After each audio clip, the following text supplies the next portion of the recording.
Okay, hi.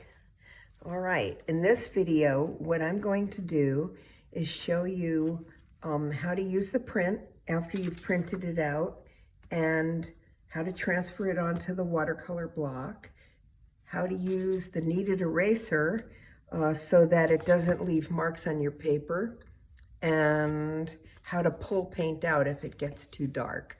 So let's start with this. First of all, I did this print on my computer, and like I told you guys, I'm going to turn this over, okay, first off, and you can take your number 8 woodless pencil if you got it, or a number 6 or 6B. I happen to have this graphite stick. I like using these but the other stuff will be fine. And then you just coat it with this, with graphite. If you're using the pencil, then just, do it like this. You just want to cover it. You don't want it to be, it doesn't have to be really super dark, like dark and shiny, but it should have, your purpose for putting the graphite on the back is that you want to have enough graphite on the paper so that when you turn it over, it'll work as a tracer. So this is a wonderful method for tracing photographs. And how would I get this print? Well, one of the things you could do is you could, have Canvas on your phone, and then you could pull up the pictures. And so that's all I did, okay? Put the graphite on it. You can pull up the pictures, and then you could take a screenshot, like I explained, and print it out if you have a computer and a printer. Also, the print shop at Skyline College, which is wonderful and is in the same building as the admissions at the end of the hallway, they're wonderful. They will print anything out for you, and it's going to probably be less than $1. So what you want to do is just get a print of the photograph that you have on your phone. You don't need to print it out in color. You can print it in black and white or color. It doesn't matter, but just use the cheap A4 printer paper. Okay, so you can see that I'm taping this down here onto my watercolor block. I'm taping it down in all 4 directions because you don't want it to move while you're drawing this, while you're transferring this. Okay, and then I'm going to use a straight edge, and I'm going to use a ballpoint pen. Okay, so what I'm going to do is just trace out. You don't have to trace every single little detail, but I would trace the important lines on here. You don't have to press really hard either, because you don't want the pencil line underneath to be too dark. And let me just show you what it looks like here. I'll just pull this tape off for a second. See? Isn't that great? Okay. Yeah, so I'm just what I'm doing is basically just tracing out the bones of this because it's really hard to do this freehand. And I would say that as far as printing them goes, if you don't have a printer, you could probably find the print shop on CSM campus. I'm sure they have one. And if I'll just look it up after this video and post it for you. But I know the one at Skyline, they will, you could just go there and tell them, have the image on your phone and tell them to print it 8.5 by 11, which is what you want. And then, they will do that. So I'm doing these wood slats.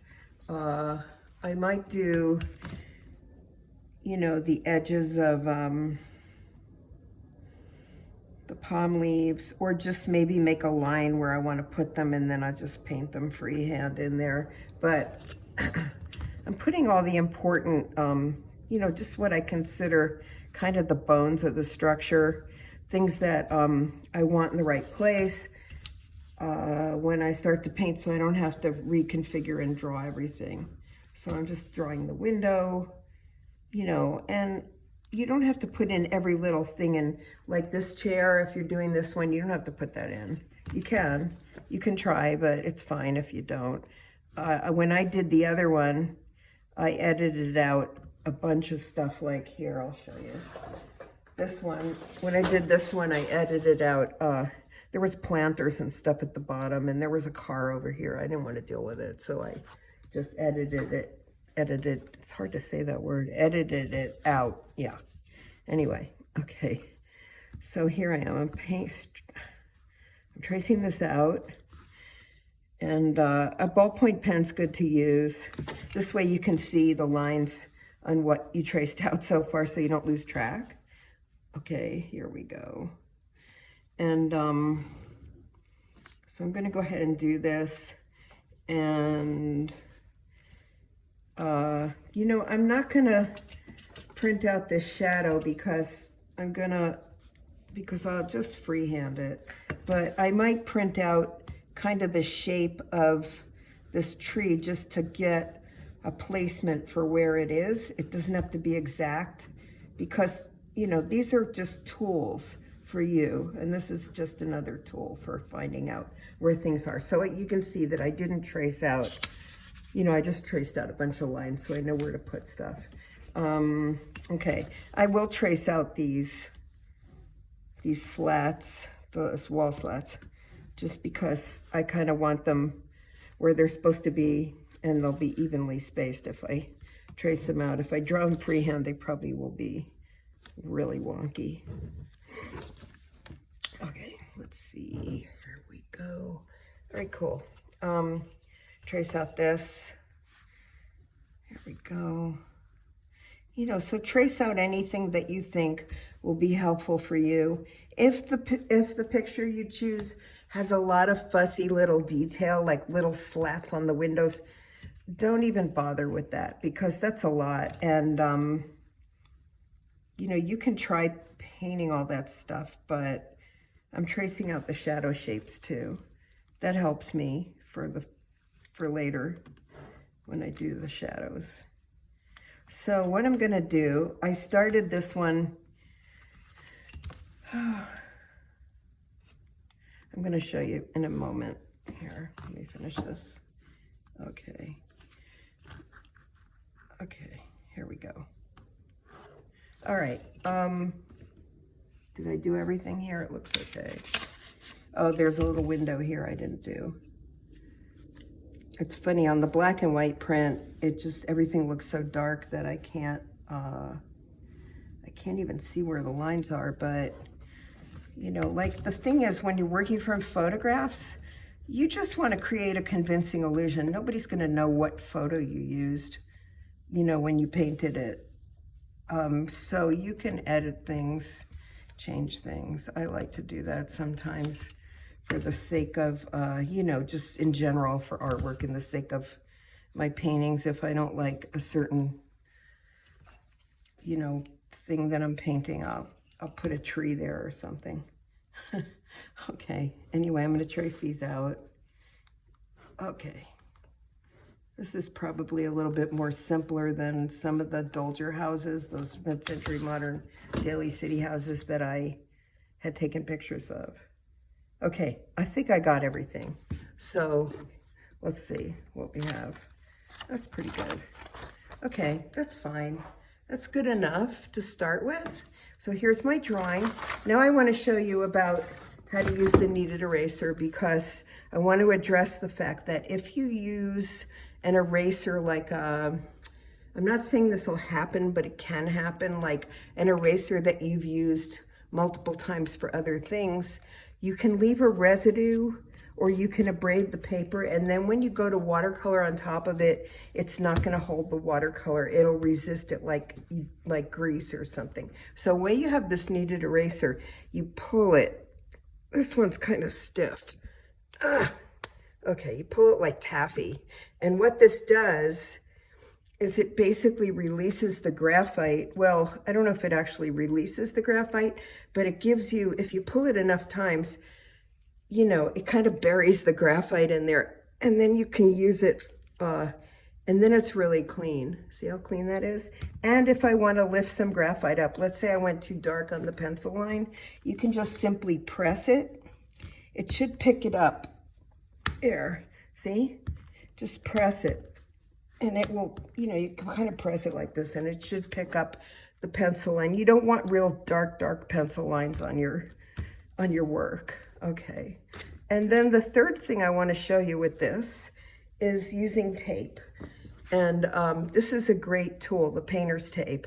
And the reason I had you get artist or painter's tape is if you do this with masking tape, it's not gonna, and you pull the masking tape off the picture, it probably will pull up some of the paper, and you don't want that. So let me just demonstrate maybe, you know, how I would use tape. This doesn't have, unfortunately, this doesn't have like on this house. Let me show you. What did I do with it? Oh my. Okay. Well, this was one I did before I did the other one, and I didn't use tape up here, and then I redid it and used tape. So what I did was I put the tape here, and then I put the tape here, or actually I put the tape, I'll show you what I did. I put the tape here, covered up where the white area was, that white ridge, and then I did the sky. And then I waited for that to dry, or dried it with the hair dryer, and then I covered up the white and I painted this with gray. So don't press on the tape real hard, and it'll be fine.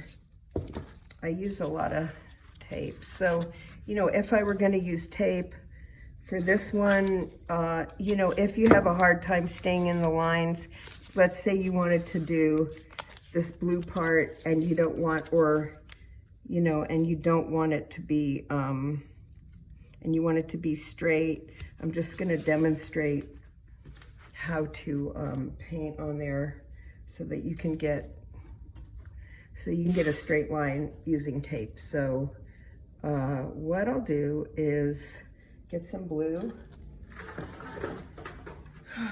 Here's some blue. I also want to show you something else. Oh, I'll show you that in a moment after I do this. But let's say I want to get, you know, get the color for this, and for this building, and I would say that's probably like a little bit of cerulean blue and some maybe Payne's gray, just a tiny bit. Okay, and I'm mixing up. You know, I almost think it's really good with watercolor to have, I once went to Goodwill and got a bunch of little plastic plates, and then I had each color for each plate. Like one would be reds, one would be blue, one would be green, and then I never had to clean the trays out. But that's a little bit over the top, I know. But you know, you could do that if you wanted to. Okay, so anyway, I'm gonna get a nice wash because I'm putting down my first layer here, and I want it to be, you know, a nice light wash. And so, you know, this is for the glazing thing, right? Because you have this building and then you have shadows cast. So what I'd like to see is some evidence of glazing in your paintings. So I think the best thing to do is to glaze all of the cast shadows. So we'll do that. So I'm going to show you how to use the tape anyway. We'll start up here. That's a pretty good color. I think this is bluer, but I'm not gonna fuss with it right now because I didn't even test it, and I should have done that, so don't do what I do. Anyway, I'm running along the tape like this, see?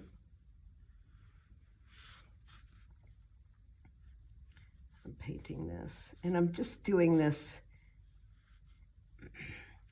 I'm doing this as a flat wash.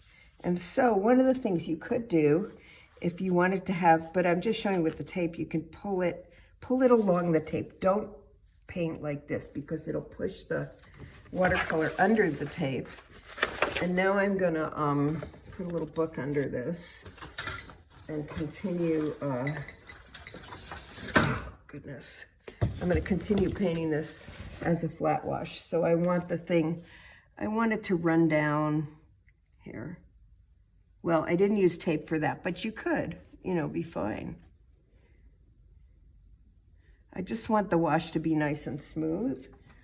And so, you know, you've learned a variety of techniques where's that painting picture? Oh, here it is. You've learned a variety of techniques, and you could incorporate them all together for this. So you could see that I have it at an angle. I have the bead that we want to catch. I probably should have taped this because I should have taped it. I'm too confident.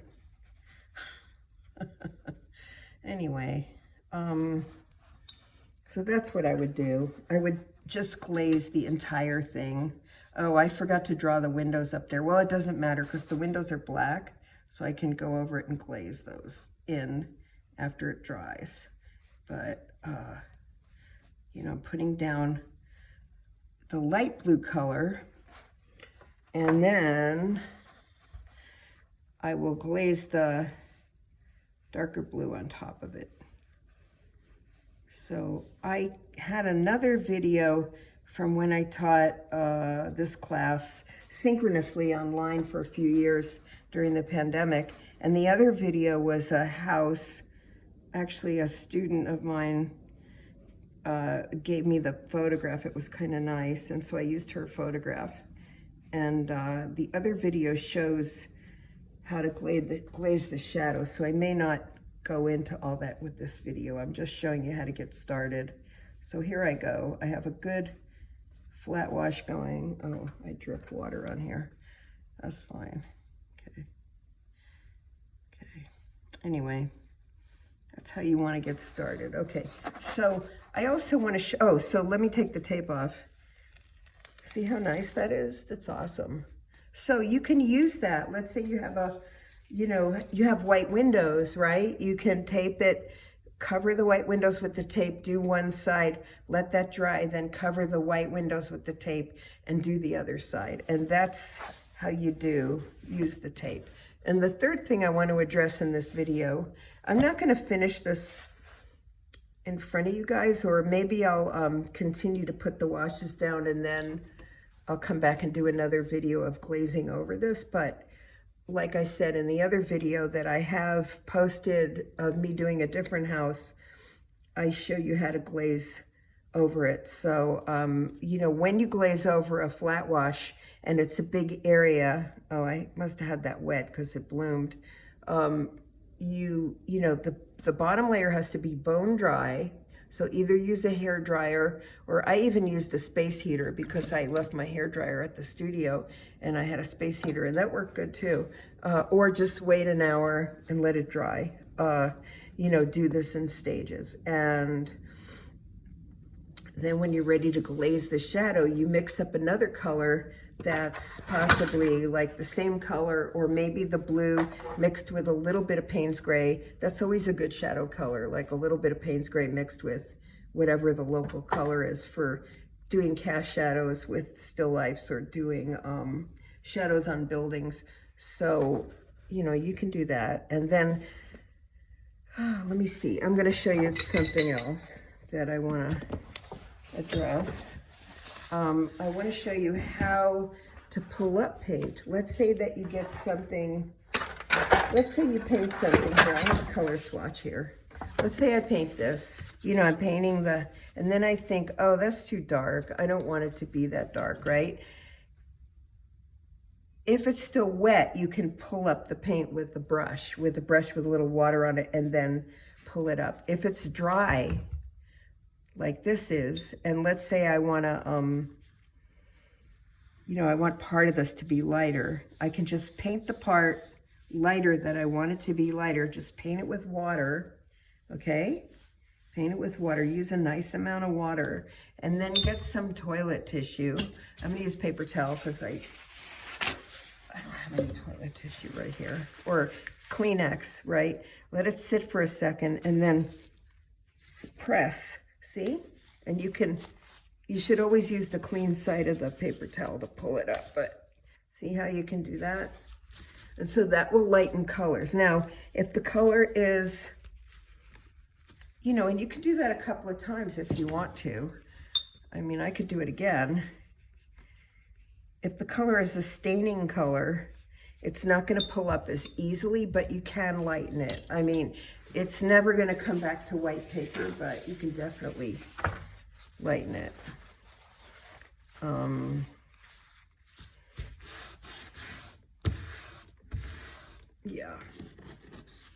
Yeah, so that's, that's lighter. And I actually had to do that on, this was the one that I did before the one I posted. I did 2 of these because I kind of messed this up. And I had to, on the other one, oh my goodness. Anyway, I put things down and then I can't remember where I put them. It doesn't matter. I pulled up some of the paint on the other one on the body of this because I was glazing the shadow and a friend came to visit me and we were talking, and instead of stopping here I just kept going, and that's why you shouldn't multitask when you watercolor. So I had to pull up the paint. Anyway, okay, those are your 3 tips, and okay, I'll see you. Bye.